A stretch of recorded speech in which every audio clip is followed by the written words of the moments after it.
इस लेक्चर में हम डिस्कस करेंगे find distance by help of angle of elevation, यानी हमें डिस्टेंस फाइंड करना है एंगल ऑफ एलिवेशन की हेल्प से। तो देखते हैं इसके लिए क्वेश्चन। हमें क्वेश्चन दिया गया है 2 men are on the opposite sides of a 100 metre high tower. एक टावर है जिसके ऑपोजिट साइड्स पे 2 मैन खड़े हुए हैं, यानी एक साइड पे दूसरा दूसरी साइड पे।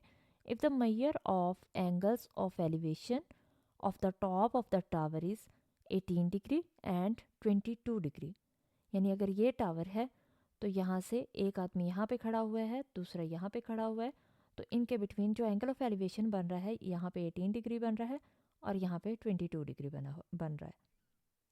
और हमें क्या फाइंड करना है? हमें फाइंड करना है डिस्टेंस बिटवीन देम, यानी एक आदमी यहाँ पे है एक यहाँ पे है, तो हमें ये इनके बिटवीन डिस्टेंस फाइंड करना है, यानी ये टोटल डिस्टेंस फाइंड करना है। तो देखते हैं इसके लिए सोल्यूशन।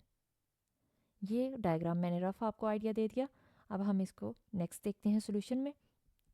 तो सोल्यूशन में यहाँ पे देखें कि एक टावर है जिसकी हाइट कितनी है, 100 मीटर है, और इसमें हमारे पास 2 एंगल आ रहे हैं जो कि दिए गए हैं कि एंगल ऑफ एलिवेशन इनके साथ कितना बन रहा है। ये टावर है तो ये यहाँ पे आदमी खड़ा हुआ है, तो ये एंगल ऑफ एलिवेशन यहाँ पे कितना बन रहा है, 18 डिग्री एक आदमी के साथ और दूसरे के साथ 22 डिग्री, और ये दोनों हमें गिवन है। और हमें फाइंड करना है डिस्टेंस, ये टोटल डिस्टेंस यानी इन 2 मैन के बिटवीन। तो हम यहाँ से ए से डी तक इसको नाम दे देते हैं एक्स का, और डी से बी तक इसको वाई का नाम दे देते हैं, या बी से डी भी कह सकते हैं, यहाँ तक वाई का नाम दे देते हैं। और हमें क्या फाइंड करना है? हमें एक्स प्लस वाई फाइंड करना है, यानी टोटल डिस्टेंस फाइंड करना है। तो सोल्यूशन में हम क्या लिखेंगे? हमने लेट कर लिया distance between the 2 man is X plus Y, क्योंकि ये हमें टोटल फाइंड करना है, ये हमारा फाइनल आंसर होगा। अब हम कंसीडर करेंगे फर्स्ट ट्रायंगल को, जो कि CAD है, यानी ये वाली ट्रायंगल। हम पहले इसको कंसीडर करते हैं, इसको सॉल्व करेंगे और यहाँ से x की वैल्यू फाइंड करेंगे। तो इसके लिए हम क्या लिखेंगे? tan अप्लाई करेंगे हम। तो tan क्या होता है? tan 18 डिग्री आ जाएगा, क्योंकि यहाँ पे थीटा क्या है, यानी एंगल क्या है, 18 डिग्री। तो tan 18 डिग्री इक्वल आएगा, क्योंकि tan इक्वल होता है परपेंडिकुलर ओवर बेस के। तो परपेंडिकुलर यहाँ पे कितना आ रहा है, 100 आ रहा है, तो इसलिए यहाँ पे 100 आ जाएगा। और बेस में हमारे पास वैल्यू क्या आ रही है, x आ रही है, तो इसलिए 100 ओवर x आ जाएगा। अब क्योंकि हमें x फाइंड करना है तो x को हम इस साइड पे ले जाएंगे, तो ये डिनोमिनेटर में है, जब इस साइड पे जाएगा तो ये मल्टीप्लाई में आ जाएगा, तो x इक्वल होगा। और ये tan 18 डिग्री यहाँ से अगर इस साइड पे हम शिफ्ट करेंगे, इक्वल की दूसरी साइड पे आएगा, तो ये डिनोमिनेटर में आएगा। तो ये x इक्वल आ गया 100 over tan 18 degree.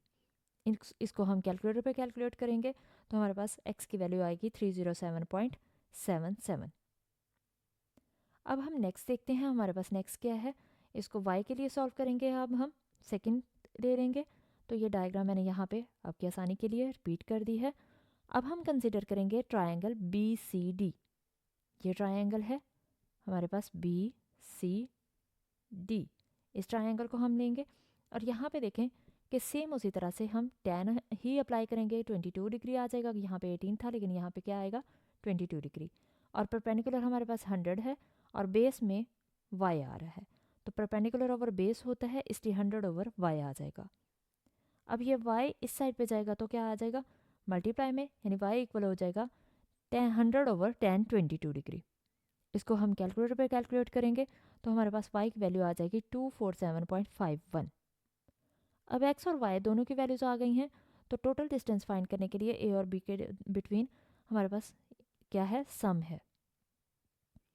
Total distance find करने के लिए हम क्या करेंगे, x और y को प्लस कर देंगे, तो इसका सम करेंगे। हमने लिखा required distance between the x plus Y. x की वैल्यू हमने लिख दी और फिर y की वैल्यू लिख दी, इन दोनों को प्लस कर दिया, तो हमारे पास कितनी वैल्यू आ गई, क्या आंसर आ गया, 555.28 मीटर। ये हमारे पास इसका फाइनल डिस्टेंस आ गया इन दोनों मैन जो यहाँ पे ये A और B पॉइंट पे खड़े हुए थे।